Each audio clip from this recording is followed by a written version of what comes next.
Hey, it's Griffin Burns. You may know me as the voice of Tartaglia in Genshin Impact, Doppio in JoJo's Bizarre Adventure, and Akira in Devilman Crybaby, and you're listening to Hawaii's #1 podcast, the Kasanova Podcast.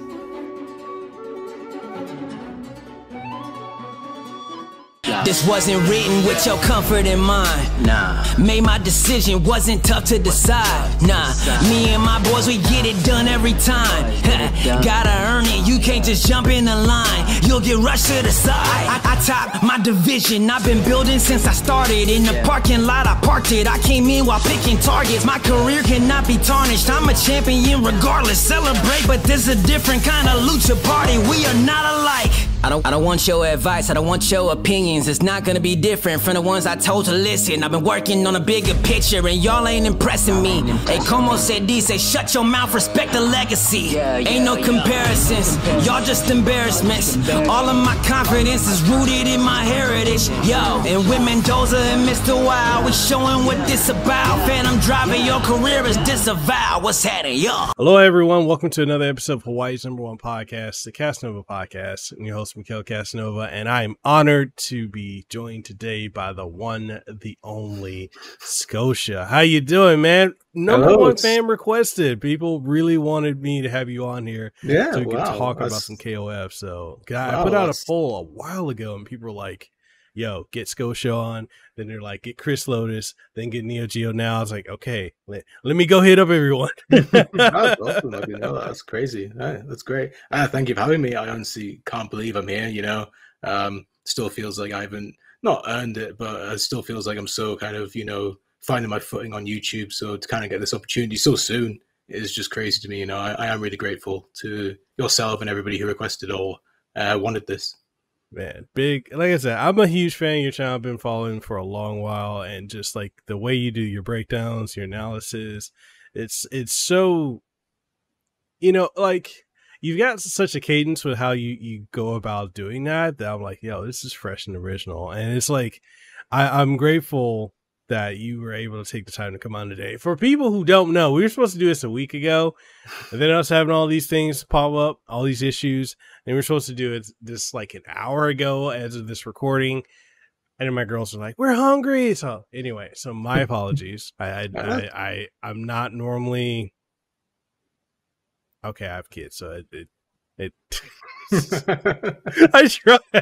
I try to be on time. Anyways, thank you for taking the time out of your day to do this. But go ahead and introduce yourself, for, you know, in your own words. How would you know? Okay, so I'm Scotia. My real name is Nathan. I am a up-and-coming YouTuber. I mostly focus on fighting games, in particular fighting game stories and characters. That's kind of my forte. As I often say in my videos, it's both a pleasure and a curse to care so much about stories when nobody else really does. So yeah, it's just kind of talking about the things I enjoy, characters I like, stories I like, games I like. And it's just kind of, you know, how I feel about certain things, and also kind of wrapping things up in a way that I feel can kind of help people who either don't really have an idea or want to learn about certain characters or stories, kind of sum up things in a way that kind of gets things across easier for them. So that's pretty much how I would describe myself and what I do on YouTube. Okay, cool. And yeah, man, I appreciate like your work with that, because something I come across a lot is a lot of people seem to have this impression that a lot of fighting games don't have stories, or they don't have particularly deep stories. And I think we're starting to see, well, not really starting to see, because a lot of these franchises have been going on for like 30 years, but we're starting to see a lot of, I guess, more modern gamers understand like the layers of depth when it comes to stories for like King of Fighters, for Mortal Kombat, Street Fighter, and the like, because they do have plots. They may not play out often in a coherent or linear fashion that are alive. I'm looking at you because it took oh my god, it took Dead or Alive Dimensions to actually make the story actually make sense. I've looked at Dead or Alive, and I'll leave this one for later before I start going into that one. I'll come back to that. I'm in no rush to cover that, trust me. But yeah, so what what prompted you to get started like on your YouTube journey? Because I know there's an origin story. Let's just go. So pretty much the kind of the short version of it, and I'll get into the long version afterwards. You can take as long as you want. Is that I basically got sick of arguing with people online about what I felt like were very easy misconceptions, like stuff that, like, you know, people wouldn't know, but if they took the time to kind of look into it like I used to do, it's stuff you can easily learn. And I kind of knew people weren't going to. Like, it's like, I enjoy like going through like wikis, you know, the SNK wiki, and reading up on characters. I enjoy doing that, but I know other people aren't. You know, Jim Bob, you know, who just wants to come on and play online. He's not going to know about, you know, what happened in like the Nest saga for King of Fighters. He's not going to know. He's not going to, you know, why would he know? Why would he take the time to go on the wiki? So I kind of just got tired of kind of like, instead of just kind of like arguing with people online who kind of had these certain ideas of how these things played out, and it'd be like, no, it goes like this, and they're like, well, I thought it went like this, and it's like, I don't have a way to show you. If I had a way to show you, you know, I can explain it in a way that makes sense. And the one that was the biggest one for me was the Street Fighter 3 series. Those are games that I personally like, love a lot. And I often hear about how, you know, Street Fighter 3 makes no sense. There's no, you know, it was so far in the future that like it doesn't, you know, there's no link to it with the other games. They should just retcon it. I'm like, no, like it's pretty easy to understand. You know, it's not, you know, there are just misconceptions about it from people who just don't really know or care to know how it actually plays out. So I thought, you know what, I would like to do something where I can just like make a video that just goes, okay, here's Street Fighter 3, here's what happens, and there you go. And that's just, and you watch it and you go, okay, I know what happens in Street Fighter 3 now, or any other fighting game. I started YouTube. The first video, I always wanted to do one. The first video I always had planned was on Street Fighter 3, but the first one I ended up doing was on the King of Fighters. It was the Orochi saga, because this was back in like September of like, I want to say 2020. And because there were rumors that we were going to get, yes, it was 2020. I had to think in my head about how like the marketing for King of Fighters 15 started, because I wanted to kind of tie it in with when they were starting to show off King of Fighters 15, you know, kind of get people, like people searching King of Fighters would hopefully see my videos. That was my logic. So in September 2020, I put up a video on the Orochi saga, like just doing the story of that, and then we had nothing until January of 2021. So like, okay, well, that was kind of a waste of time then. We got like that graphic, like that old logo graphic that they showed. What was it? Yeah. Evo 2019, I think, or 2020? Yeah, I think it was Evo 2019, yeah. And then it's like, we had nothing. Yeah, that was it. And, you know, I mean, I was very excited for it, and then there was just silence for so long, and then finally it happened in January. But it was a thing, like, I remember, like, there were rumors, like, oh, it's going to happen now. Like, I remember, like, TGS 2020, like Tokyo Game Show, like, oh, it's got to happen now. Nothing happened. Oh, it's got to be the Game Awards. Nothing happened. I was like, okay, this is not going well. Yeah, and then that's kind of how I started. Really, was just kind of going from there, and then, you know, covering stories, and then eventually covering. Start covering news. I remember the first video that I think off the top of my head I did that was kind of news was I started talking about Chris in King of Fighters 15, because he's a character I really like from KOF. And I was just talking about his trailer when he got revealed, and just talking about what I thought about it. And from there, that's kind of how my channel's just kind of gone since then, is just talking about, you know, news or theories or just upcoming stuff, and just kind of going into, you know, what I think about it, what I would like, what I would not like, and kind of stuff like that. Okay. So on a just to give the fans, like, and the listeners and viewers some perspective, like, how long or how much time would you say you put into like a single video? Because a lot of people tend to think like, oh, just hit record and go, and that's it, and that's your whole video. I wish it was. I wish it was that easy. It depends on the video, really, and mostly it depends on the length. I would say for my kind of, not my most like common videos, but my most kind of like the one I started with, which is what I call the what happened ins, you know, what happened in blank, and then that's the, you know, where I cover the story. I would say like maybe a week. in terms of like writing it and then recording it and then editing that footage, recording the footage, getting that all together, and then finally, you know, like watching it a couple of times to make sure it all looks right and it sounds right. And then if I miss anything, I need to go back and do it. If I miss footage, I need to go back and do it. So I'd say about a week, maybe a week and a bit, depending. It just depends on how long it is, but I would say on average about a week. Okay. And like, would you say it's a straight through process? Like, you just do everything in one take? Because it's another misconception people have. It's like, we do everything in one take, and it's like, oh no, I've often thought while recording, while like recording the scripts, like the audio for the videos, I've often thought, man, if I just had a camera in the corner recording me doing this, it'd be comedy gold.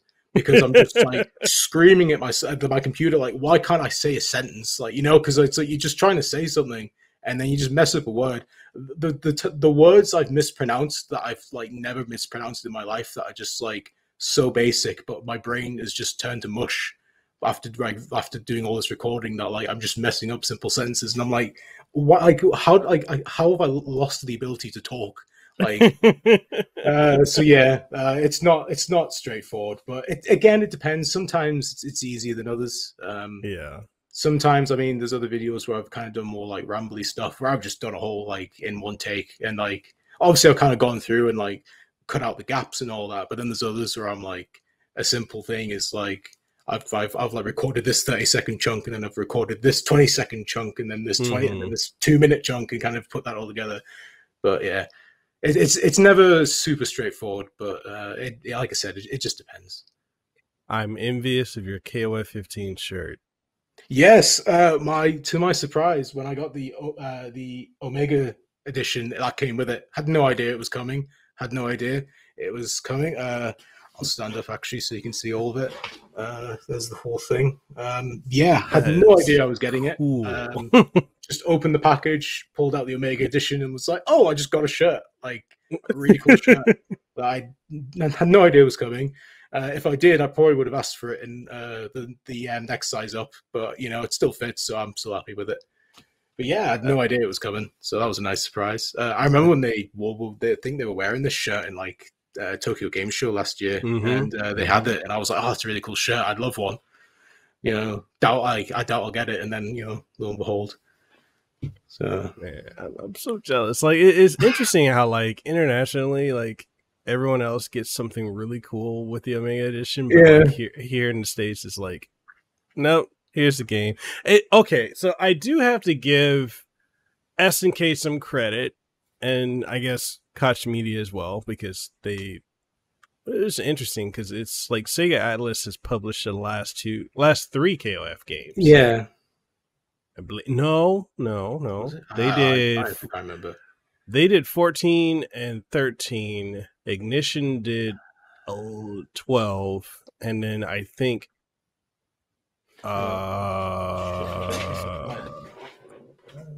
let's see who did NIS America did. So for me, in at least in the UK, we had Deep Silver was the one Deep Silver was the one that did it for us over here for 14. This is 14, but I've got 13 and 12, so I own KOF 12 just out of curiosity. Regret it, but it's whatever.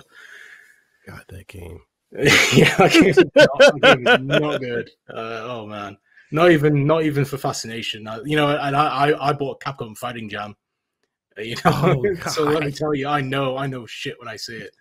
And KOF 12 is not a good time. It's a good beta to like, hey, this is what 13 is going to look like. But yeah, it's just please buy this so you can get it, so you can get a better version in like a year. Yeah. So we I gotta give SNK credit, because most other companies, when it comes to buying like a special edition or collector's edition of a game, they don't usually give you like the DLC that comes with it. Oh no, definitely not. No. You know, so I was shocked. No, absolutely, yeah. I actually completely forgot, because I'm doing a giveaway of the Omega edition, because I literally bought it for the art book. Like, it was literally the only reason I bought it. I bought it digitally so I could get early access. I literally bought it, so I thought, you know what, I'll give away the rest of it. And I did the whole video where I was like, hey, check out my channel, subscribe, blah blah blah. You can win the game. you know, talked about the codes, the DLC for like Terry and Leona costumes. Uploaded it yesterday. I was after I did it, I was lying in bed and I was like, oh shit, it comes with the season pass. I completely forgot to mention that in the video. I completely forgot. So I'm like, oh, I'm gonna have to go back and edit that and add that into the description that it comes with the season pass as well, because I completely forgot. Yeah, like I was really shocked. cool. I was shocked because like when I thought about the other collector's edition, like the one for Street Fighter V when that came out, okay, I'm like, cool, got the statue, got the soundtrack, got the game, and that's it. No season pass, and it's like, okay. I remember, oh man, like I don't want to know how much I've spent on Street Fighter V over the years. It's a disgusting amount of money. I remember when I bought it, because I went to, so I think it's like GameStop is like the UK version of GameStop is just called Game Over Here. Mm-hmm. And they had it's what people call the Hot Ryu skin, where he's got the beard. I really like that skin, so I was like, oh, so it's because I went to game to get it, and I remember like the game, and I thought, oh, you know, I might as well buy the season pass while I'm there. So that version of the game, which was the Steelbook that came with the Hot Ryu costume or the Ryu costume, the season pass cost me like £70, and I'm like, oh, and I was like buying it. I'm like pulling out my credit card, like, oh. I feel dirty, but yeah. And then about a month later, they let you buy the skin anyway. So I was like, okay, I'm glad I did that then. It wasn't also like a month later is when they were like, oh, here's a DLC you can purchase too. Yeah, I've got so many memories about Street Fighter V when that game came out. Like, one of my funniest stories about Street Fighter V is, you know, that game was so bare bones when it came out. I remember when you did the story modes for the characters, you unlocked their story costumes. The shop didn't come out until March. The game came out in February. So you unlocked costumes and couldn't buy them to use. And like, it's just such, honestly, like, I can't believe Capcom released that game in the state it was in February. It was ridiculous. I think the thing that really kind of, like, I've always wondered about this when it came to Street Fighter V was how did they get it right from the beginning with Street Fighter IV? Yeah, and just screwed up. You know, and I do give credit to the new directors that took over for Yoshinori Ono, but like even with what they've done to change and enhance the game, it's like that it's too little, too late. Yeah. I've talked to somebody because I used to be like really into Street Fighter V for like the first year or so of that game. Like I think in like 2016 it was my most played game. Like I played it a lot and I enjoyed it, but I really like got sick of it by like 2018, 2019. But I do somebody who I talk to online quite often. And he got through off the game like way. I think he stopped playing in like 2017, and he was like, you know what? Like he was saying, like I like respect what they've done and all the changes they made, but like at the end of the day, it's still Street Fighter V, and like they can't change that. And I was like, yeah, you know, that's a pretty good way of saying it. Yeah. I know for like I want to say I dropped it the first year, and I picked it back up when they announced Cody, because like that was my main character in Alpha 3 and in Street Fighter 4. And so when he came in, I was hyped. Then I played him. And I was like, yo, this is not the Cody I'm used to. Then I got used to him. I'm like, okay, so he's like Street Fighter Alpha 3 and 4 Cody, but also a bit of he's more Final Fight Cody than anything else. I'm like, okay, I liked him. And then it just got to a point, I got my rank. I think I got gold rank. And I was like, okay, I'm done. Like, I don't... Because it's like you're waiting around forever for matches. It's like some of the worst netcode. And then after that, I was like, I just dropped the game. I didn't pick it back up really until this last season. Because, you know, Akira, and then they had Luke. And Luke was...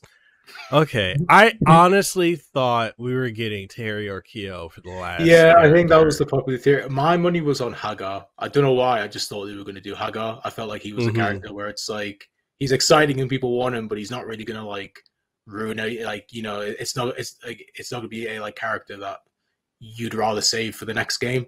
So I thought he kind of, that was my guess. I mean, I thought Kyo would be amazing as well. I was really hoping for him or Terry. Yeah, that was. I remember when Luke got revealed, and that was like, oh. Yeah.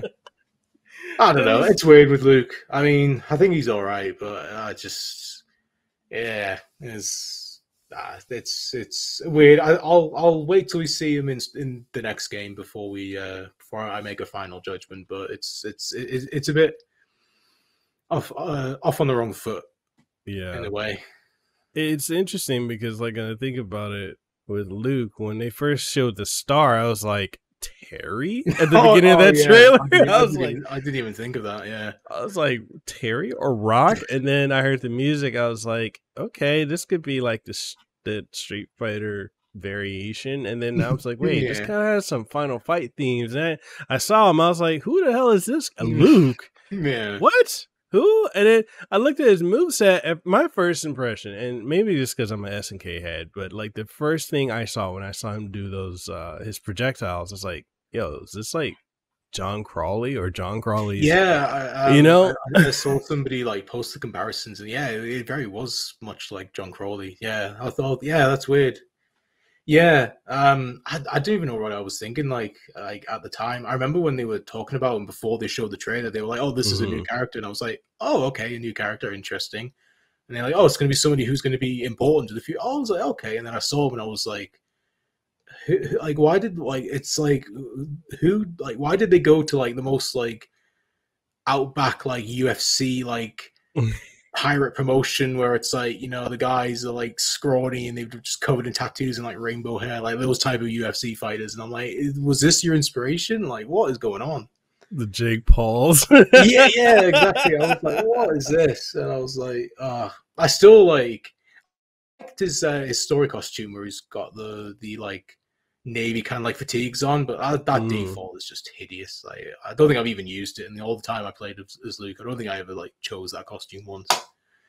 Okay, would you say in a way Street Fighter V, as far as like, I guess the way the gameplay and the characters are, would you say that that's kind of the most experimental it's been since Street Fighter 3 in a way? I would say so. See, I'm not really a huge gameplay person. Like, obviously, I can tell who's fun and who's not based on my own personal preferences. Like, I enjoy that type of stuff. I do enjoy playing them, but it's not something where I'm like, I don't really notice that. Street Fighter 4 is not a game I really put a lot of time in, mainly because I just don't like that game's roster. Now I'm fine with it, but I remember back when I like first kind of got back into fighting games, I remember not really being bothered by that roster. I definitely think they definitely went in directions with some characters, because I know people weren't really happy that they made Vega. They made him like I think they made him like a motion character when he's normally charged. I don't really play Vega, so I don't really know. So in that sense, I definitely think they definitely made some changes, but it's hard to say really. I definitely think in terms of like how the characters were presented, like the way they looked and all that, I definitely think it was probably the most drastic since Street Fighter 3, because I mean that was the first time a lot of characters even had redesigns. For characters like Ken and Dalsum, characters that had looked the same for like maybe 30 years, for them to like get redesigns, I thought that was very interesting. I don't know really. It's like I said, I'm not that super into the gameplay, but I would probably say more than Street Fighter 4 at least. So yeah, probably. Street Fighter 4 just felt like it was a more balanced, like Super Turbo or you can even say like Alpha 2. Like it was a very safe. Absolutely. Oh, yeah. To me, that game is the definition of safe. You might as well have just called it Street Fighter 2, the sequel, like Electric Boogaloo. That game was just. But like, I get why they did it. Like, they kind of needed to after Street Fighter 3. As much as I love those games, that it killed the franchise for nearly 10 years, and they needed to kind of go back to basics route. And so I do understand it. I may not like it, but I do understand it. But yeah, that game, that was beyond safe. That game. Okay, so then speaking about Street Fighter 3, like, what are your thoughts as far as like how, like, it's interesting how when it came out, it was so lambasted by like Oh, the absolutely, media, the players. I remember when it came out, I was like, yo, this is amazing, but very, very different. It's very, very technical. Yeah. And like it took like a decade plus, and then everyone loved Street Fighter 3. Yeah. It was definitely a game ahead of its time. Like, I think that much is true. Like, it very much was a game that where I just think where the world and where the fighting game scene at the time was, or just where video games in general were at the time, it was never really going to do well. It's like one of my favorite like screenshots of like just like pictures in general. And people don't really look at it this way. They kind of like look at it for something else. But it's the cover of this really kind of like not old, but like late 90s like. Gaming journalist kind of like a magazine like an EGM or something, and it's got the front cover is this like obviously for us now in like 2022 it's got this 3D model that just looks shit, like it looks awful, like really blocky 3D, just looks bad. And they've got big text over it being like, yes, this is what it like this is a real PC game, this is what real PC game looks like this is the future. And in the corner they've got like a little yellow circle and it's got Street Fighter 3, the worst sequel of all time. And I'm like, it's that correlation of like that looks like shit, and yet now Street Fighter 3 is like still like to this day considered one of the best looking fighting games ever. And it's like it's that funny thing to me where I look at that and I'm like, man, like that game was never going to survive in like 97, 98, 99. Like, it was never going to like be treated with the respect that it pretty much gets now. But yeah, it definitely was a game that was ahead of its time. And I think it definitely, and you know, the way it worked, I think just the way the life went following that game kind of just worked in its favor. You know, you had stuff like Evo Moment number 37 helped a lot. Like a lot of people pretty much got into Street Fighter, especially Third Strike, like with that game. And then you have, what's the name? Online Edition that came out, PS3, Xbox 360. That was pretty much, that was probably the first time a lot of people even got to play Third Strike. And I would probably credit that just as, not just as much, but almost as much as, you know, Evo Moment number 37 in terms of like just letting people play the game and find out for themselves like how good it is. But yeah, I definitely think time's been kinder to it than it was at the time. I don't know if you saw it, but the Polygon series, the oral histories of like they went through all the Street Fighter games, and the one on Street Fighter 3. I mean, I remember there's an interview they did with Akiman, who did the art for like the Street Fighter 3 games, and he was saying if he could have the opportunity again, he would never work on Street Fighter 3 because he was just ashamed of how badly it did and how like drastic it was, you know. And it's like, you know, for me, it's like, whoa, like that game's great, but I can totally see why, because that game was such a colossal failure. I think there's a quote in that Polygon article where the CEO of Capcom at the time was like slamming his fist on the desk, meaning like, how is this failing? Like they just had no idea that, you know, it was going to end up that way. But yeah, like all things, I think it ended up working out in the end. But there's still that aspect where you can kind of tell Capcom's a bit hesitant to kind of go back to that kind of not kind of redo that era of Street Fighter, but kind of like there's some reluctance. I mean, I think for me it's you know, with Street Fighter 6 kind of potentially being on the horizon. Have you heard about the rumors, by the way, about that it might be getting revealed tonight or tomorrow morning? Yeah, well, okay. Insider information, I do know some of the people have recorded their lines for Street Fighter 6, and that's from some of the voice actors. Oh, wow. So I know Bison's in the game. Yeah. So that's a bit of a spoiler. He's in it. But it's I very much think it's gonna be Street Fighter 6 because I don't think they're gonna waste any more time on Street Fighter 5. Yeah, I mean they pretty much said, I think they even said like Luke's the last character they're doing. Yeah. I definitely think, you know, part of me thinks maybe a little bit too soon in terms of like how season 5 only just ended like 2-3 months ago. But I do think, you know, it should be around about this time. We should probably be moving on. Yeah. But it's that thing where like if a Street Fighter 3 character is in the base roster of Street Fighter 6, that'll be the first time a Street Fighter 3 character has been in the base roster since Street Fighter 3, because there was none in Street Fighter 4 or 5. Yeah. So it's that in that sense, that kind of element where like I feel like sometimes Capcom is still hesitant to kind of delve into that era because they're still a bit kind of nervous or kind of shaky about, you know, how badly it did. But I definitely think it's a thing now where it's like people are absolutely, you know, they're like ready for more aspects of those games to kind of be pulled from. I honestly hope in Street Fighter 6 that Alex is, and I know he's not going to be, but I would love for him to be the main character, because I really felt like even Street Fighter 5 should have been more about Alex instead of like, I'm tired of it being about Ryu, and I wish the Capcom would kind of treat Ryu and Ken the way SNK treat, you know, like they treat Yori and Kyo and Ryo, where it's like they're there, but they're not the most pivotal. Absolutely. You know, I think the way they've kind of, I think the way SNK have treated Kyo since the Orochi games is probably the best in terms of like passing the torch along to the next hero, the next generation. Because Kyo's still important. He's still a major character, but he's not the focus. He's not in the limelight. He's not, you know, taking time away from everybody else. You know, obviously with KOF 15, Shunei not the most, you know, well-liked character at the moment in terms of, you know, his design and all that, but you can tell with KOF 15, it's still Shunei's game, it's still his story, it's still his saga. But Kyo's there, he's prominent. I mean, he's, you know, one of the mega, he's like one of the bigger characters on the box art.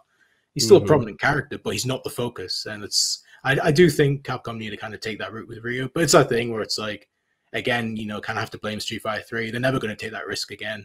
Though they kind of seem to be doing, or at least getting close with Luke. They seem to be pushing him a lot, because I know they've been announcing a lot of like collabs this week, like kind of like leading up to this countdown. And I know with the King of Fighters All-Star one, I've heard apparently Data Mined Luke is one of the characters in that event. Well, really? Yeah. Apparently that's, I mean, it's just a rumor. It's just what I heard. Apparently Luke is one of the characters in the KOF All-Star event. I think it's him. Two versions of Chun-Li, because of course, normal and alpha.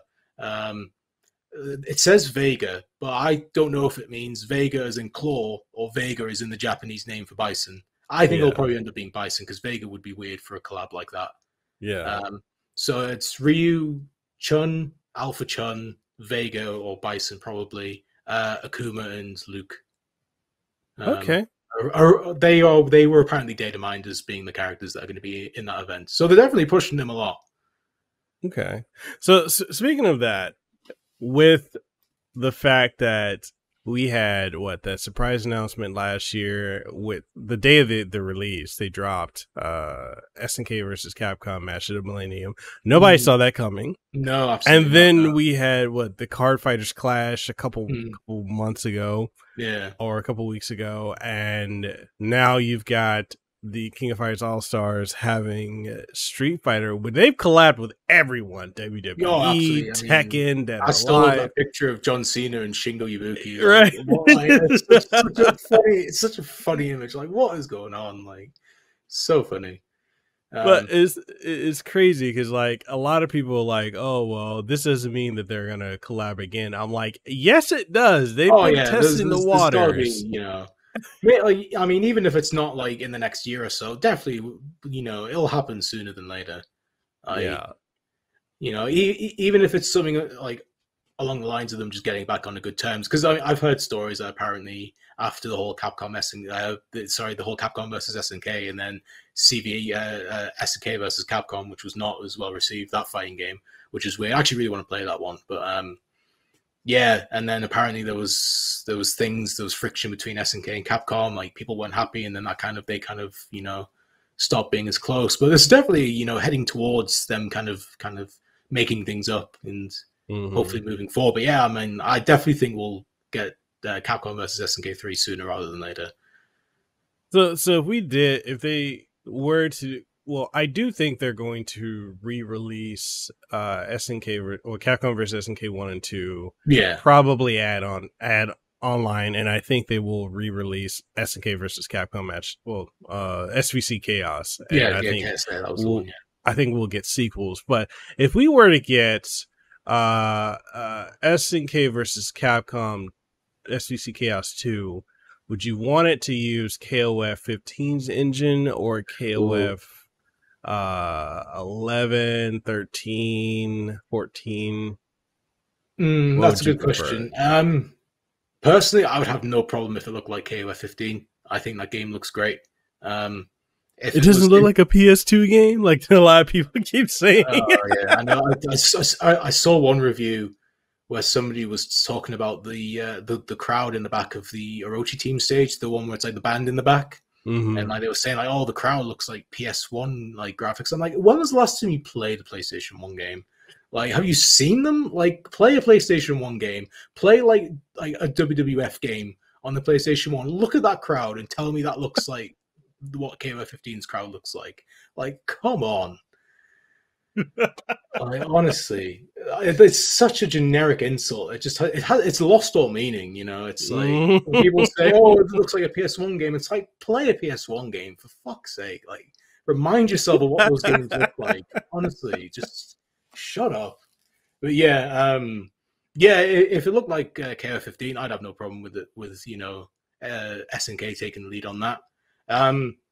Part of me feels like people wouldn't let them know. I feel like Capcom is still so much more revered that I think people would rather it be Capcom doing it.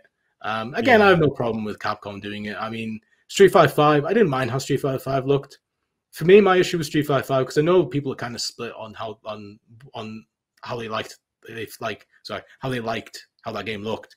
I thought it looked good. I just felt like it was a bit too similar to 4 in kind of like the art style. I don't think they look the same. I mean, when I bought Street Fighter 4 in 2009, I thought that game looked like shit back then, you know. Never mind now. So I don't think they look like graphically the same, but to me, 5 is like it's kind of like an evolution of 4's art style, rather than doing its own thing. Because that's why I like all the other Street Fighter games. Because Alpha doesn't look like 3. Like, you're not going to look at Alpha and think, oh, is that Street Fighter 3? Unless you had no idea what those games were in the first place. Same with like, you're not going to see 2 and 4 and think, oh, they have similar art styles. They don't. They're completely different. But 4 and 5, it's like in like what 15, 20 years when graphics have evolved even more.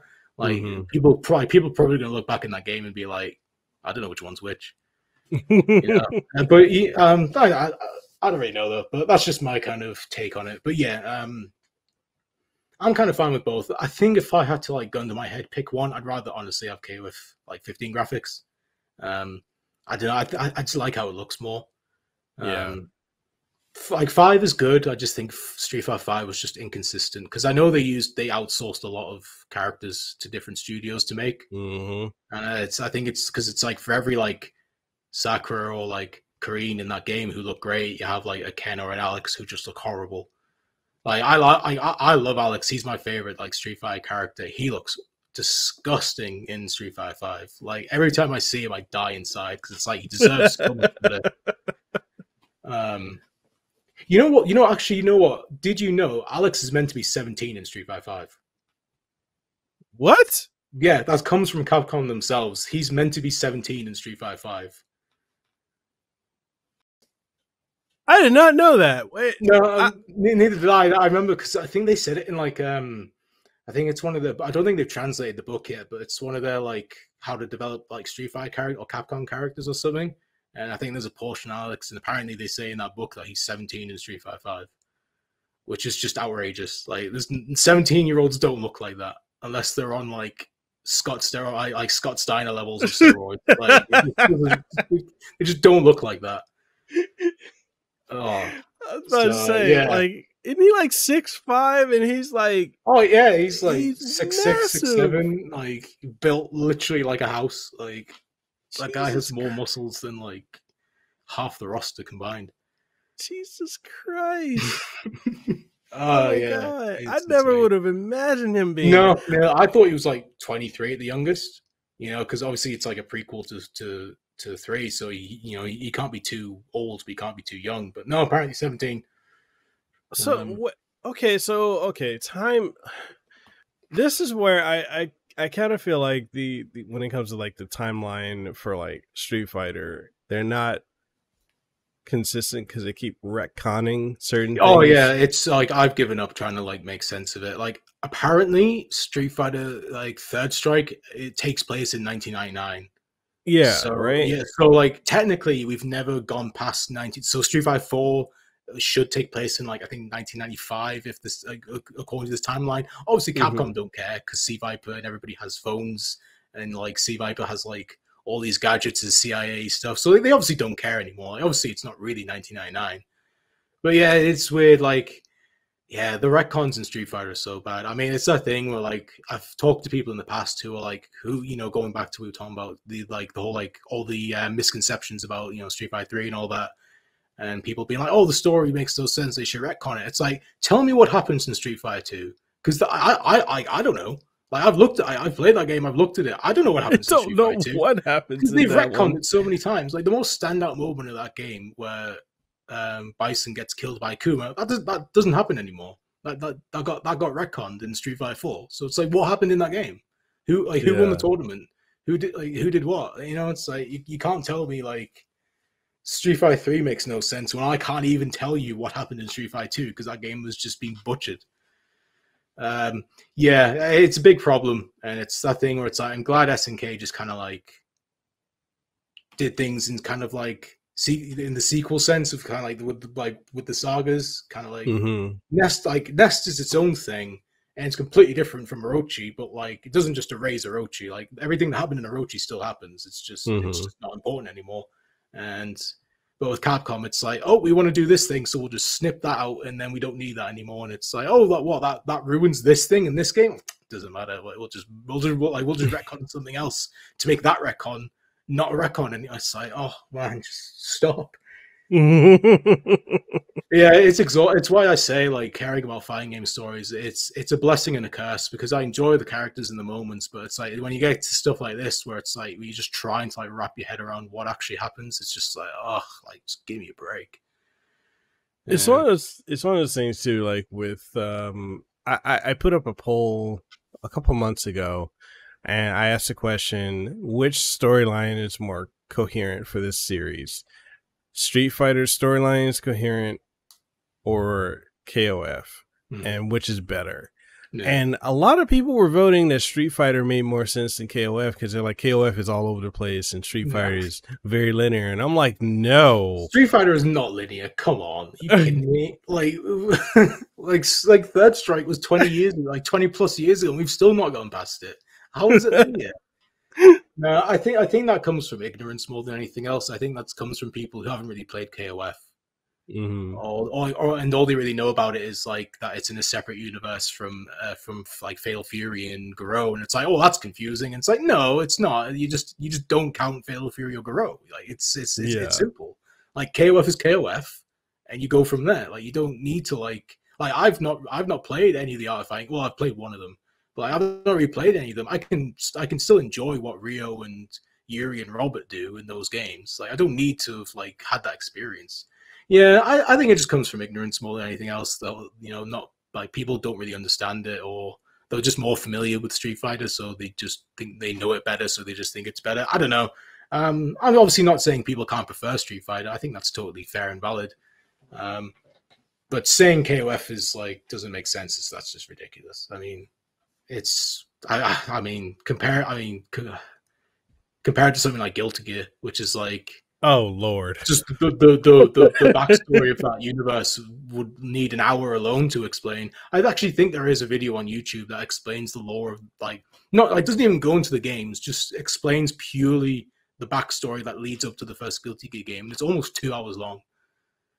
I think I've seen that one. Yeah, it's like ridiculous. It's just it goes on and on and on. You just like it's cool, but like it's not 2 hours of watching a video cool. No, so yeah, I don't know. That's kind of my take on it, of why people would say Street Fighter is more like consistent or more, is just like better quality than KOF. I just don't think they're really as familiar with SNK stuff. Yeah, but to say that Street Fighter is linear is just laughable. Honestly, I don't know why you'd say that. It's like saying DMC is like linear when that game was like just as bad as Street Fighter. It makes me think of like the people that say like Tekken currently has like a really good plot, and I'm like, no, honestly, I don't know how you feel about Tekken in this. I love Tekken. Tekken 7's story mode is abominable. I cannot, like, anybody who uses Tekken 7 story mode is like, oh, this is how it should be done. Like, no, I don't want it to be done like that. It's Tekken 7 story. Like, obviously, like as a fighting game like lore nerd, as I have called myself in the past, I've only played Tekken 7 story mode the once. I can't stomach playing through it again. I refuse to, because it's just awful.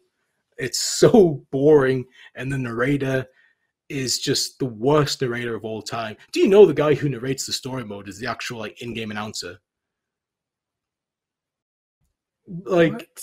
Yeah, the guy who narrates the story mode in like that really deadpan voice, he's like the general like round one. Like, he's that guy as well. He's this is the same voice actor, but he just sounds like he's on like the verge of just dying of boredom when he's in the story mode. It's ridiculous.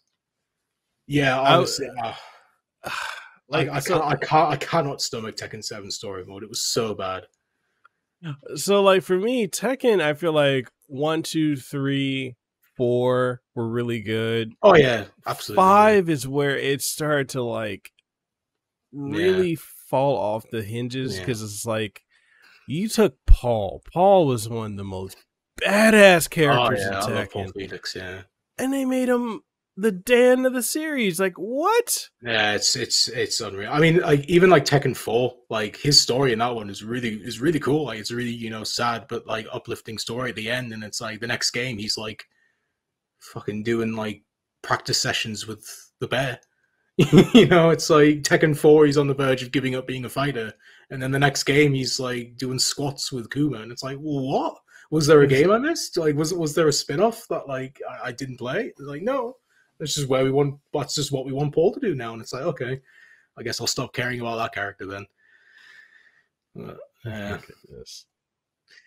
So like I guess going back to KOF, so for most people, if you haven't, make sure you go check out Scotia's videos where he covers the plots of each arc. I think the easiest thing would be to follow the hero team, like whatever is the main team of the saga, follow their story, because everything else, it plays in the background. Like, you really don't need to know what Fatal Fury team and Art of Fighting team is doing, because they're not. No, I mean, the most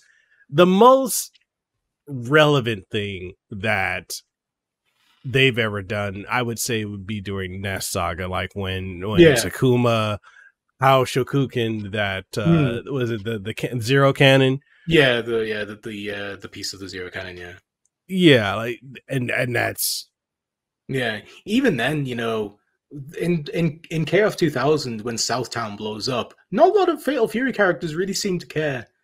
No, it's just the way. Yeah, it's just the way it goes. I mean, my kind of rule of thumb when I was doing my videos, because I didn't do every ending. I mean, I could have, but some of them were just so clearly a joke that it's like it's not even worth doing. But my kind of rule for mentioning an ending in my videos is it either was important to the story, so obviously the hero teams, the rival teams, usually any team with Kyo or K-Dash in it, usually, or it was a team, or it was an ending that led into how a team was formed in the next game. So, for example, I normally didn't do anything with the Art of Fighting team, but in I think my 2003 and 11 video, I mentioned their endings because the 2003 ending led into the team formation of the Art of Fighting team in KOF 11. So that kind of stuff is like, those were the endings I would include if they led to teams being different in the next game, because obviously I would go through the whole roster, like this is the teams that enter this KOF, you know, and then that would be the last. I mean, like Kim, I don't think I ever did an ending for Kim except for in KOF 14, because obviously that led into him not being there in 15. Which a lot of people think is like, oh, it's so shocking he's not there, and I'm like, but the ending. Yeah, it's that thing. It's I've kind of, not arguments, but I've kind of talked about it to people. Like, I don't think it's that big of a deal that Kim missed it. Like, it's not really shocking to me. Like, obviously he's been a mainstay, and that's obviously like it is surprising and it is obviously shocking, but like he was never that, he was never important to the story. And obviously some people would be like, well, who cares about the story? Well, it's like obviously SNK do. They've always cared about the story. Like, it's always what happens in the lore or what happens in the endings of the games usually matters for the next game. Obviously, like we said, like it says in their ending in 14 that Kim's going to go off in the mountains with Gang Il, and that's what happened.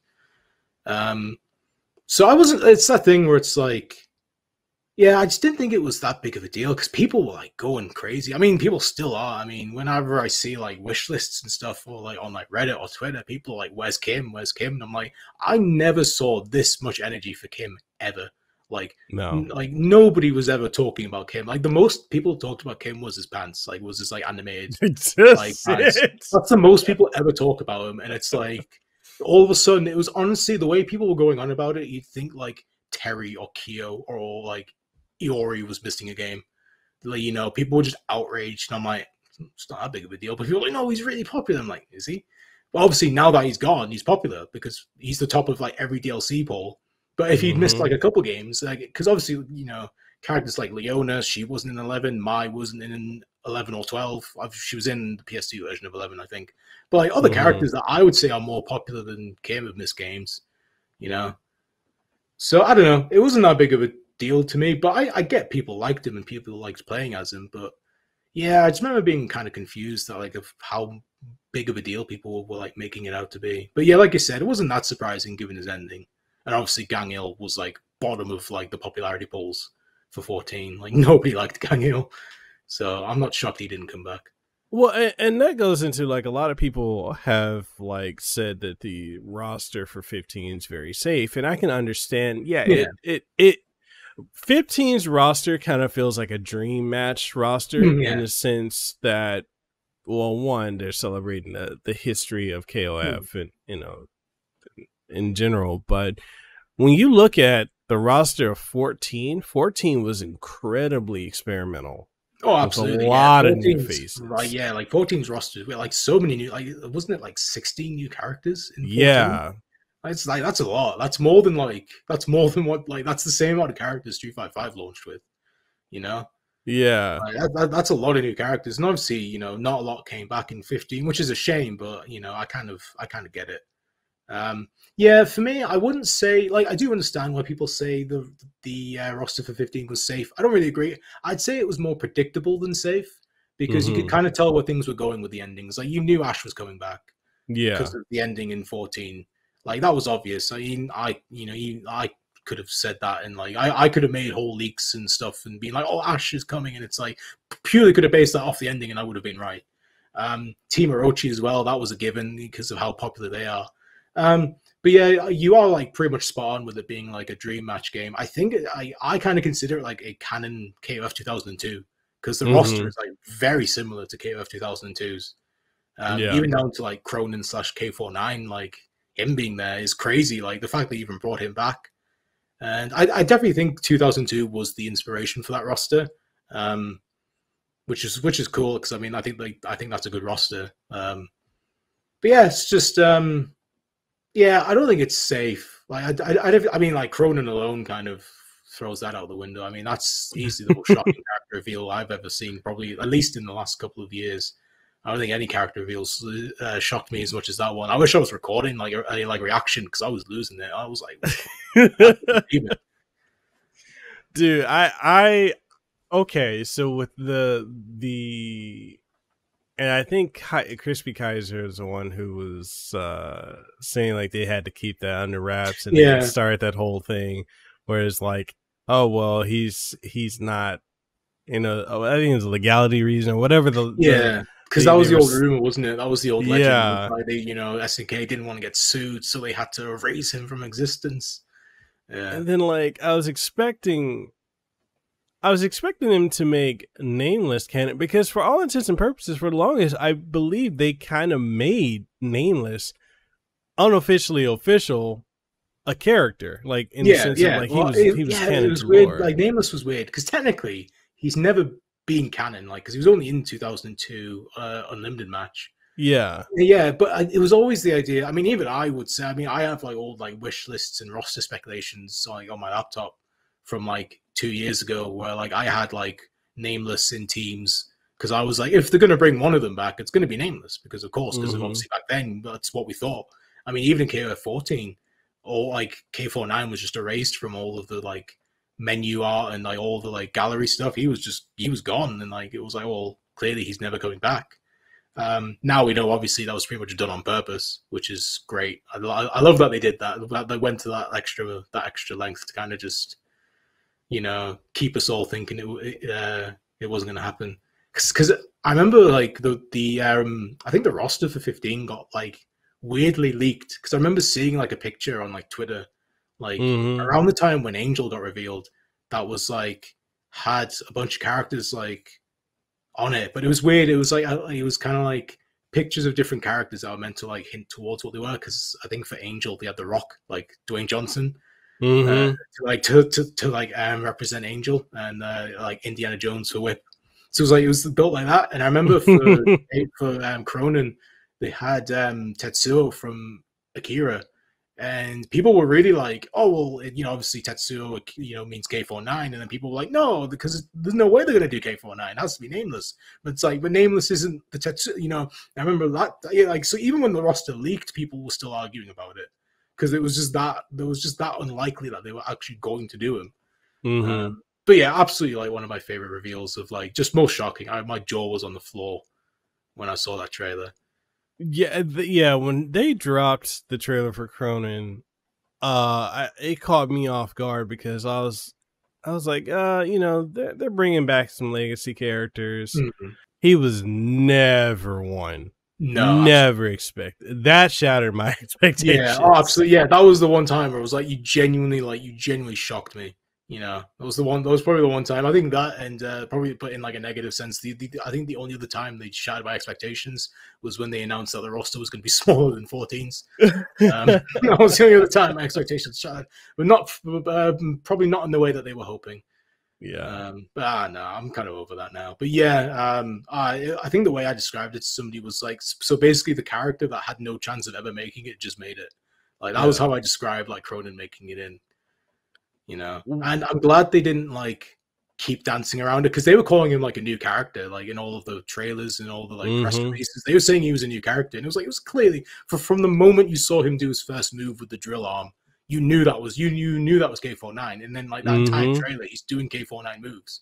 But they're like, oh, it's a new character, wink, wink, nudge, nudge, and you're like, it's cute, but I don't want this to go on forever. Like, I don't want to be like, you know, KOF 27, and they're still going like Cronin, you know, totally new character, like.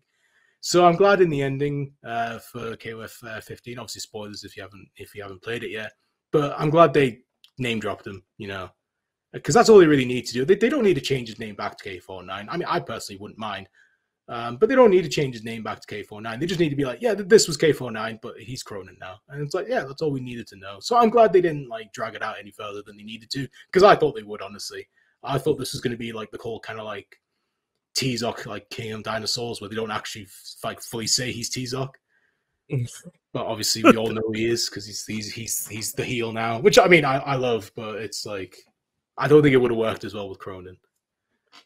So speaking of Cronin, one of his mid-fight dialogues with Kyo is they referenced the rivalry in 02 with Kusanagi. Yes, yeah, I remember that. Is that canon, or are they going off of like saying it's one of the Kyo clones from like 99? I've been confused about I don't know. I really have no idea. It's possible, because the weird thing is technically Kusanagi is canon, but he was only in 2003, and like he existed purely in that game. He was never around before or after it.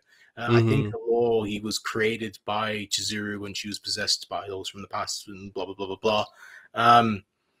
So he is canon, but it's like I don't think there ever would have been an opportunity for Cronin K49 to ever meet Kusanagi outside of 2002. I don't know. I think it's just a nod, like it's a little kind of like reference for those that know. Like if you know, you know. If they ever made it a thing, though, sure, that'd be cool.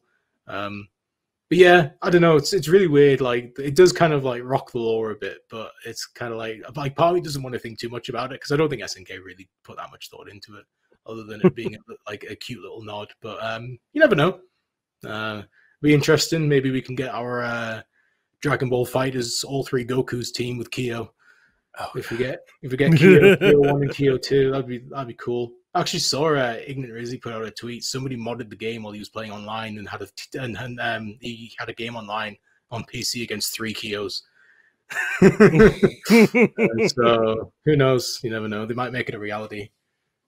Oh man, me and Rizzy, I keep trolling him every time because he's like pro Chris. Every time he shows Chris's character, I show a picture of like Kyo doing his record punches. And I'm like, yep, like when we match up, this is what's gonna happen.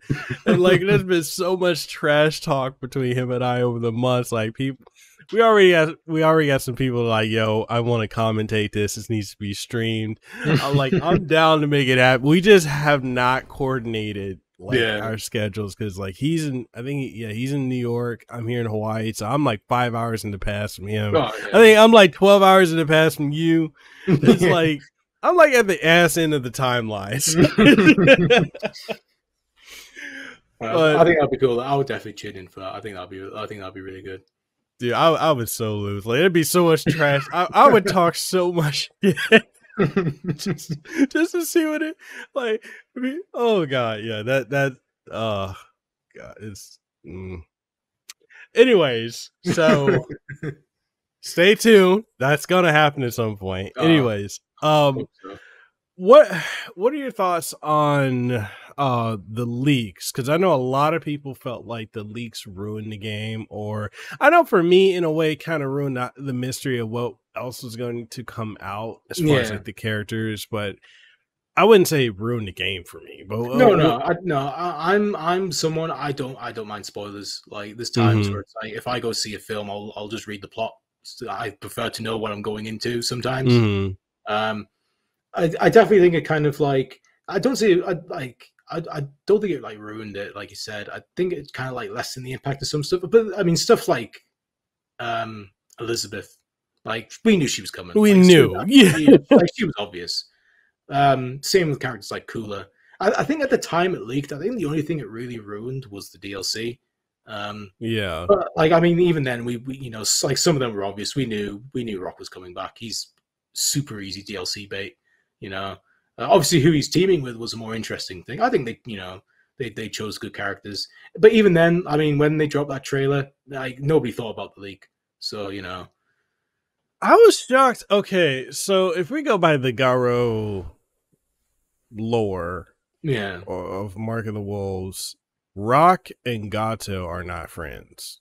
No, that was my kind of thing. Like, in terms of like chaos, in terms of KOF, sure, it's fine. It works fine. You know, it's kind of like whatever. Really, it's three characters that are popular from Grow. I get that, but I remember thinking kind of similar to that kind of like I really don't think these three would be a team. You know, yeah. But like I said, it's that thing where it's like Garou is Garou, KOF is KOF. So I don't know. There is that thing where there is that kind of like suspension of disbelief sometimes with teams. Because I mean, like even like Yamazaki being with Geese and Billy.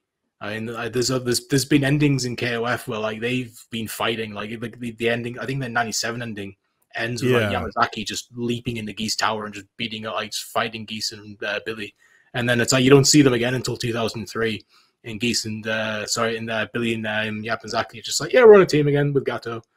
It's like that whole thing doesn't matter. So I don't know. I do see where you're coming from though. Not what I probably would have gone with. If I had to pick a Garou team, I probably would have gone with Rock, Dong Hwan, and Jae-hoon.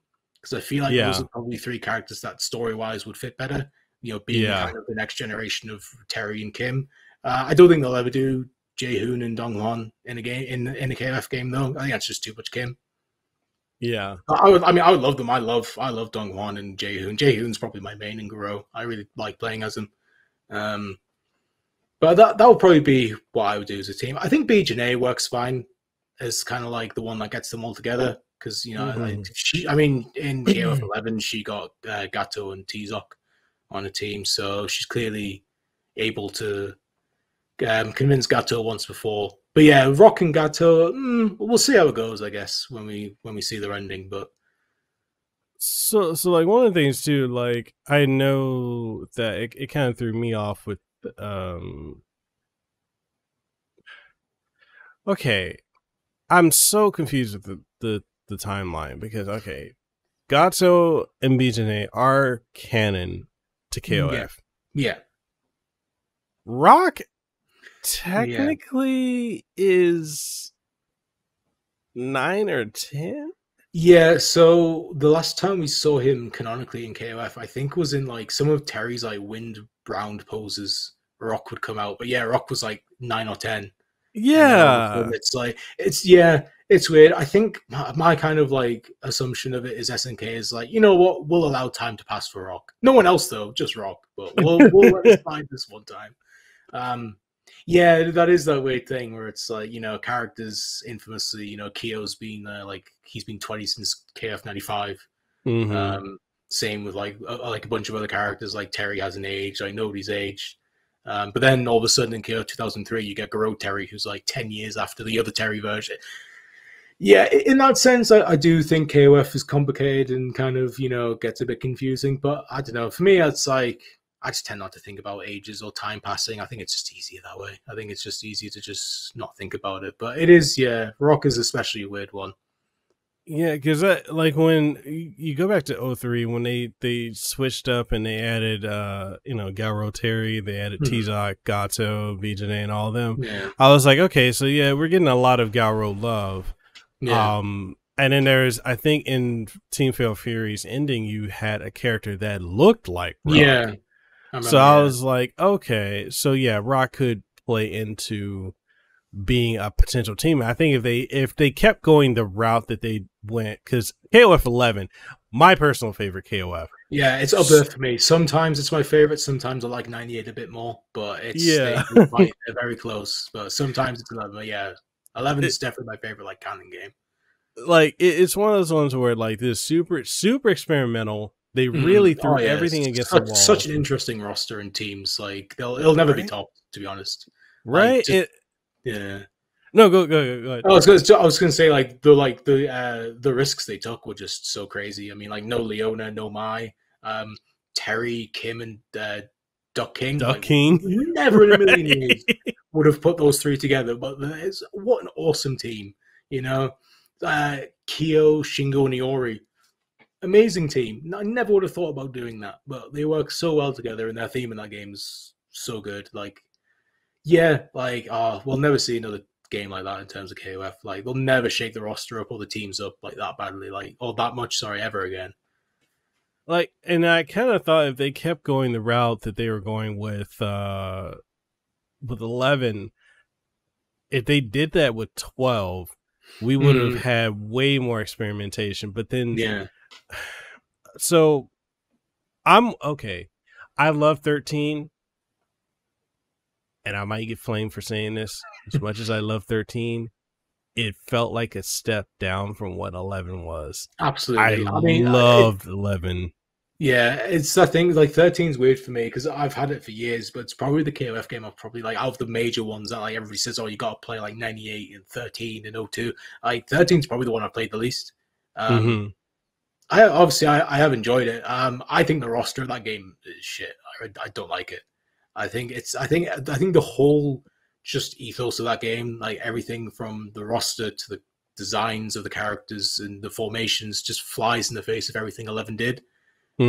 Almost to the point where it almost feels a bit like an insult because it's like 11 did so many interesting shakeups, and then you get to 13, and it's like everybody's the same as they were when they started. Like 95 women fighters team, 94 classic Fatal Fury team, classic Japan team, Takuma's back, like classic like art of fighting team, like everybody's back to the basics, even down to their designs. Like King has an art of fighting one design, Rio is very orange and very angry for some reason. Like everybody's just like so basic, and it's such a shame because like literally 11 was so different in like every way. It's like so drastically shaken up. My favorite one is Kensu, who I mean I love how he like his design in 13 is so good, it's really good, but his design is based off the Kensu and Psycho Soldier, which I'm pretty sure is a different character to the Kensu that's in KOF. Like they're not the same person, but he has that design for some reason. You know, even like Athena has the same design as she did in the original like Psycho Soldier. And it's like everybody's just back to the basics for no real reason, and it's so weird. They don't even explain that at all. No, like like in the last game you had Kyo was with like Iori and Shingo, and then in the next game he's just back with the Japan team like for some reason. Like Daimon, is back because he skipped 11, I think. Yeah.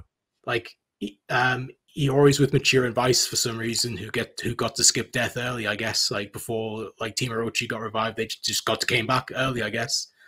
And they don't ever explain why they keep coming back, do they? No, I'm pretty sure they're just meant to be like ghosts that just haunt Iori. I mean, they might be bored. I don't know. Yeah, I mean, I do like Mature and Vice, but I've never understood their roles in 13 and 14. Like, it never made any sense to me, like, why they got to come back and, like, others didn't. Because it's the thing where, like, I think apparently, obviously with everybody being resurrected in 14, apparently they're still ghosts. Like, they didn't come back from the dead. Like, they're still ghosts despite everybody else being back from the dead. They're just still like specters or whatever. Like, they just never got resurrected. And it's like, okay, I don't know, it's weird. It's, the way they dealt with those two was so weird. But I mean, I obviously again goes back with that kind of like back to the basics, kind of like obviously like he already had that classic team with Billy and EG in 95. Well, I mean, to be fair, they were never going to bring back EG in that game. They were never going to do EG in 13. But yeah, I mean, to be fair, actually, the one thing they did shake up was Kim. Kim's team was very different in 13. He had Raiden and YJ. Yeah. And even then, YJ only existed because they could just copy Joe's like sprites. So that was the only reason he got in. But yeah, it's that thing. It's obviously like, I mean, like you said, I love 13 too. It is a fun game from what I've played, even though I haven't played a lot of it. But it really like just went in the opposite direction of what 11 did, which is a real shame. Obviously, I'll never ever forgive it for snubbing Adelheid. Biggest like oh man, it hurts me to this day that he never got in. If he was in 13, man, like I honestly would have forgiven that roster if they had Adelheid. Like if they managed to fit him in. He's one of the main characters for the plot. Yeah, like, he's literally called the co-protagonist alongside Ash, and it's like he's playable. Like he's only playable in console versions of 2003, and good luck finding a copy of like 2003 on consoles on eBay. That's like not stupidly expensive. He's in KOF 11, obviously, which is probably the version that most people play him in. And then that was it. He just never came back. Like he was in the story for 13. And then obviously they were planning to include him, but the budget was just dead by that point, I guess. So they just couldn't do him. So definitely like one of the kind of like missed opportunities. Like if he was in 13, oh man, that would have been so good. Because I think he has a sprite. I think because they did like a bunch of sprites for characters that weren't playable. Like Geese has a sprite, has a 13 sprite. Hayden and Whip have one, I think, and he has one as well. And so every time I see it, I'm like, oh, it could have been so good. Like even like Ignis from 2001 has a KOF 13 sprite for some reason, which is cool. He looks really cool in that sprite. Okay, so cycling back to NES art. So if we got with us potentially getting season, well, we are going to get more seasons down the road and season pass characters. Yeah. What are some characters, since everyone got revived, what are some characters you would like to see? How big should this roster get? Oh, how big should the roster get? I don't want it to be too big, I think there is a limit to fighting game rosters. For me, the limit is like Mortal Kombat, like Armageddon. Like that's just too much. Like, that's the limit. That's when you get to that levels of a roster. Like Smash is the only one where I think you can have an exuberant big roster and it still work, just because of the nature of that game and obviously the way it plays and all that. It's not obviously Smash has balance. I'm not going to be the guy that makes this whole Smash isn't a fighter argument. But I think the size of the roster isn't as big of a deal in a game like Smash compared to like KOF or Street Fighter. So I wouldn't want it to be too big. I think I know 14 launched with 50 and they had 8 DLC, so 58. I reckon about 60, maybe 62 or 63. However, it would equal to get another 3 teams. Like, for it to equal to line up with teams of 3. Sorry. I'd say about 60. I think would probably be. I think would be good for me. Maybe a little bit more, but I think once you get past 65, that's when you kind of like you're getting a bit too big there. You need to kind of slow it down a bit. Yeah, but I think no, pardon, sorry. I was gonna say, like, what teams would you think? And should it expand the story, or should it just be like fantasy teams? I don't know. It's weird because I'm of two minds. Because I know people have because people always want a Masters team. You know, like the whole the Dream Match one where it's always like Haiden and Chin and Takuma. I don't mind that team. I think it's a fun team, but to me, it only works in Dream Match games because it's basically the kind of the leftovers of like the characters who were in other teams, but they can't fit into the teams because they're already full with other characters. So we need to put them in their own team. So I don't really see Chin and Takuma, you know, being in the team canonically. They very well could. I mean, SNK could do it in the next game, or they could put them out for the next DLC team. And I'd be like, okay, sure, I guess it works. It's just not what I would really do. Like, I would put them with other characters that narratively would make more sense. So I'm of two minds. I definitely think. I think if I wanted like a fantasy character, like for me, a fantasy team would be like a boss's team where it's like Gonitz, Ignis, like or Psyche, like three characters that have nothing to do with each other, but they're three boss characters that, you know, you can be fun. But in that case, I'd rather just have them be like single entrants. Like, are we allowed to talk about the data mined characters or not? Yeah, good. Like Rugal is going to be a single entry. So I would do it like that, you know. If they wanted to do Gonitz as DLC, put him in like, or if you don't want to, like, if you want to do Gonitz but don't want to put him in a team, you know, have him single. Like same with Ignis. For me, I think teams that I would want that would make sense would. I think for me, number one would probably be Shingo, Daimon, and Saishu because I love Shingo. He's my favorite KOF character. That would be a really cool team because obviously you have Shingo, you know, really popular fan favorite character, hasn't been in the game in years. Why has he not been in the game? Oh. I don't know. It breaks my heart. I really, really wish he was back. Like, obviously, I get why he wasn't in 13 because he got beat up by Iori at the end of 11. So I can kind of forgive that, even if, you know, I would rather have him back anyway. Because, I mean, Kyo got beat up as well and he was fine because he's Kyo. 14 plot armor. Yeah, absolutely. Yeah, there's no way Kyo misses one. He could lose a leg and he'd be back in the next game. Yeah. So, man, I really hope Shingo makes it eventually. I'm definitely kind of getting. I have my hopes up a little bit because he's like, from what I've seen of the endings, or from what I remember of the endings in the cameos, he's like one of the only ones that like has a new design. So I'm definitely kind of like, please, like, I'm begging you, I really want him back. Yeah, so you have Shingo, obviously very popular. Would be awesome to see him back. I know people want it. I've seen people doing like fan polls on like Twitter of like, you know, vote on like Google spreadsheets or whatever it is that they use to like vote who you want, and like Shingo's like top 5 and like pretty much all of them. So people definitely want him back.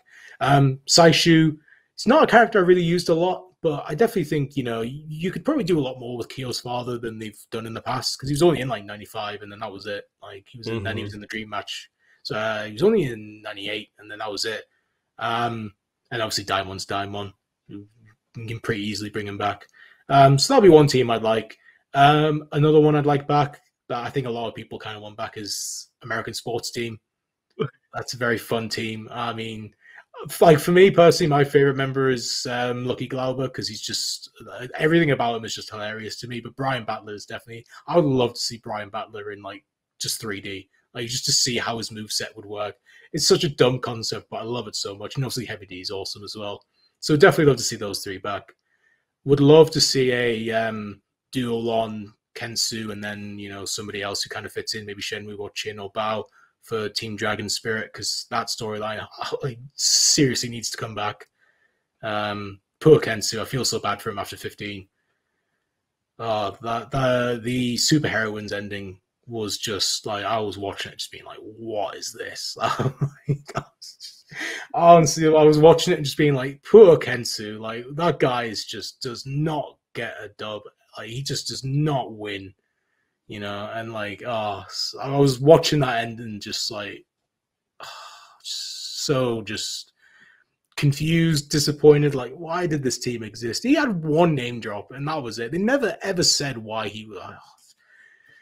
I don't know, but yeah, Kensu definitely deserves more respect. They definitely need to bring back that Dragon Spirit storyline, and I think Duolon. I think a lot of people want Duolon back. myself included. So I think that'd be a fun team. I personally, I think for the sake of keeping that story consistent, I would have Bao as the third member, because he was heavily involved in that plot line, but I know nobody likes Bao, so you can put in whoever you want. You can put in Shenwu if you want, or Chin, whoever. Could even put Lin if you want. He's been gone for a while. A possible alternative I've always thought would be cool is like a possible like Ron Hunter's team, because remember Ron? He disappeared and never came back. Okay, so yeah, we never got conclusion to Ron's story. No. We never did. They never finished the Dragon Spear story, which is something that just really just grinds my gears. Because it was really cool, and like it was something that just gave Kensu the spotlight for once, when he almost always had to share it with Athena, or at least just have it entirely stolen by Athena. But yeah, I'd like a Ron Hunter's team of Duelon, Lin, and Seth. I think that'd be a very cool team. Oh man, I love Seth so much. I really wish he was in more games. Seth is really cool. But I think that'd be a cool team, like just a team entirely like dedicated to just finding Ron and just kicking his ass. Yeah. Yeah, I think from there, I think the other characters I'd want would probably fit in more as like single entrants. I'd love Adelheid, like we were saying earlier. I would be so happy if he comes back. Chrysalid is a character I adore. I really, really, really want him to come back one day. I was really disappointed that he didn't get a cameo in this game. In 15 in one of the endings. I felt like such a huge missed opportunity with the K-Dash team ending. Ignis as well. Yeah, he'd be a fun character to see. Even Zero, the original, not the clone, not the Tom Selleck looking one with the mustache. I literally think that guy has probably negative votes to come back. I don't think anybody wants him back. I mean, I wouldn't mind, but I guess, Zero's cooler. The one from 2001 is probably cooler. So yeah. Yeah, those are just the ones off the top of my head. I mean, there's plenty of other characters I can think of if I put more time into it, but that's pretty much the ones I can think of in terms of like immediate teams or characters I would like back. I don't think there's any character I wouldn't want back really, other than like characters I just don't like Momoko. Would not care if she would not shed a tear if she just disappeared forever. I don't hate them, but Chang and Choi would be perfectly fine if they never showed up in this game. Chang, I don't mind. Choi, I mean, even Choi, I don't mind. I just hate fighting Choi. He's so small. It's just like I hate having to like bend down to like kick him. It's just annoying. Chin as well. Chin's a character I'm not really that keen on. He's all right, but not a character I'm dying to have come back. But I mean, everybody else, I'm perfectly, fine with coming back eventually. Like I said, there's no character I really don't want back. Jun Hoon is a character I would love to come back as well. I hope if Kim comes back, I hope he's involved in some way, because I definitely think he's an underrated character. I can't play him for shit. I mean, but I'd love to. I mean, it'd be cool just to see him back. Same with Mei Li. She's a character I think would be fun to see again. Yeah, like I said, not anybody in them particular, but Shingo's definitely top of my list.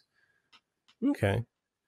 All right. Since we're wrapping up towards the end, anything you're working on or anything you'd like to leave the audience with before we go? I know it's late where you are. Yeah, it's be all right. Yeah, so at the moment, I currently have a giveaway going on my channel right now. It's going to last about a week before I start picking winners. I'm giving away a copy of the King of Fighters 15 Omega edition on PlayStation 5. So all you need to do is just subscribe to my channel and then leave a comment under the video. That's all you have to do, and I'll enter you. I'm not bothered about sending packages to different countries, so no matter the region. There is the thing though with the codes. Obviously codes are region locked, but there are ways around it, I've heard. So obviously enter at your own risk. Just know that there is a slight chance if you win, you may not be able to use the codes, but obviously like I said, there are ways around it. So yeah, that I recently put out my video covering the story of the King of Fighters 15. So if you could check that out, I'd really appreciate it. I spent a long time on that one. Many sleepless nights getting up, trying to do the audio on time, getting everything done before the 17th. That took a while. So yeah, that's pretty much it in terms of stuff I've got now that I'd like people to go check out. Coming up, if Street Fighter 6 gets announced tonight, fingers crossed, I'll be talking about that game a lot. That's a game I'm very interested and excited for. Definitely covering a lot of that. In terms of KOF, I'll be covering all the stuff for all the characters, for all the DLC teams, all the story stuff for that. I'll probably be doing a review of my thoughts on the story as a whole at some point in the near future, so keep an eye out for that if you're interested. And that's pretty much it for the immediate future. You know, I kind of see where the wind goes, I guess, on my channel. Like, I'll see what's going on at the time, how I feel about stuff. But that's the stuff I've got planned at the moment. Okay. And where can people find you? Mainly you can find me on YouTube. It's my main channel. It's just Scotia. Because my channel's still fairly small, you'd probably have to put in something like King of Fighters afterwards if you want to find it in that channel in particular. I am on Twitter. I can't remember my Twitter handle because it's not what I normally use because I was too slow to get it. I think it's just Scotia and then 8 as in the Roman numerals for 8. I have a link to my Twitter in my description of all my videos. So if you want to check me out on Twitter, you can check my videos. That's it. That's it, really. That's all I'm really active on. I'm not really active anywhere else. No, that's pretty much it. Just the YouTube channel, Scotia, and the Twitter account, which you'll find in the description of my videos. And that's pretty much it. Okay. All right. And with that being said, I will leave links to everything in the description below. Man, Scotia, has been an honor having you on. Sorry that this took so long to finally get going. It's been great. I've really been enjoying it. It's honestly flown by. I can see the top corner how long we've been going. It's felt like, you know, it's felt like a fraction. I've really had a good time. It's been fun. Definitely, man. I'd love to have you back on the show if you'd like to come back on, and we can talk more about KOF and just gaming in general and just your general thoughts. I feel like if you're down to come back on in a couple of weeks after, I guess, the newness of 15 is worn off, we can talk more about like where we could see the series, because the marketing is like the conclusion to the KOF. No, it's not.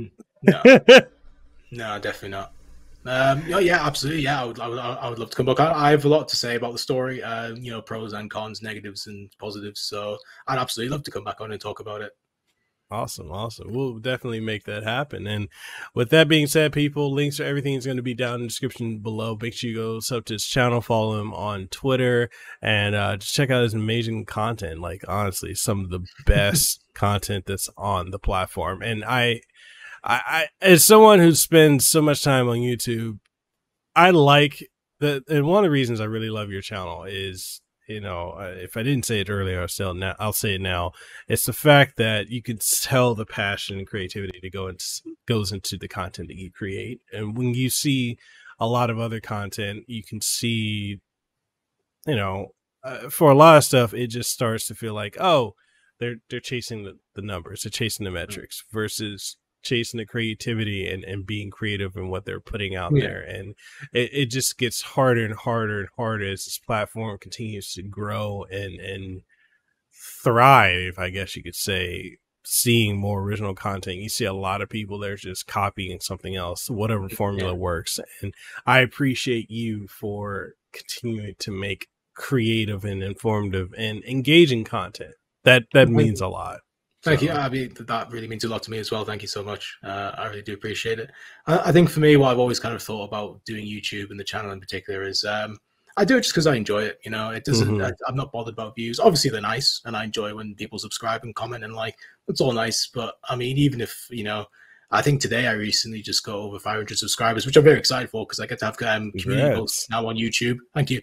Which I'm honestly more excited to get to 500 and get community posts than I am to get like 1,000. Because community posts would just make things so much easier for me. But I mean, even then, I just enjoy doing it, and as long as people can come in and enjoy it and comment below, that means the world to me. You know, I think for me, I value stuff like comments more than views and likes, because I just enjoy the engagement. I enjoy seeing what other people think of the things I talk about. And I mean, even if I got no views, I'd still probably do it because I just enjoy doing it, and I'll probably keep doing it until I have nothing else to say, really. That's kind of my views on it. That's how I feel about it. No, man, definitely. Well, that's one of the things, like, you know, so long as you're having fun, you're making content that you really enjoy, that's really what matters. Like, I get a lot of people that criticize me, like, oh, you should make multiple channels. You should make content specifically just for this or just for that. Yeah. And it's like, I just make stuff that I'm interested in. I have fun with it, because at the end of the day, you know, if you're not having fun with it, why do it?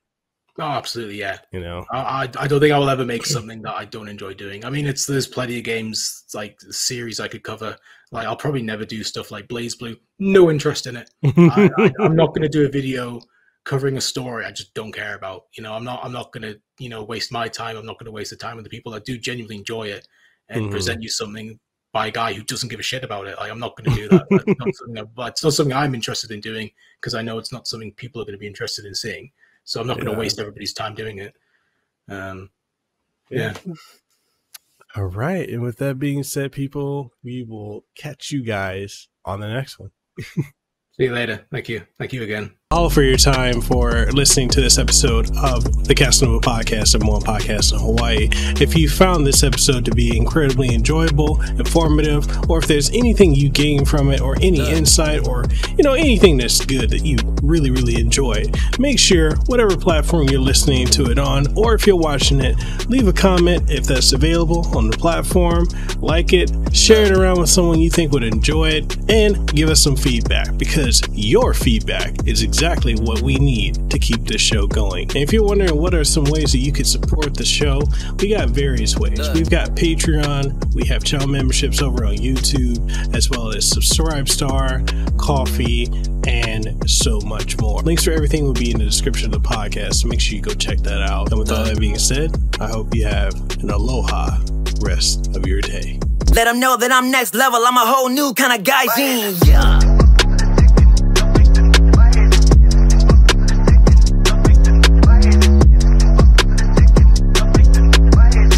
Yes, at the top spot, in case you forgot.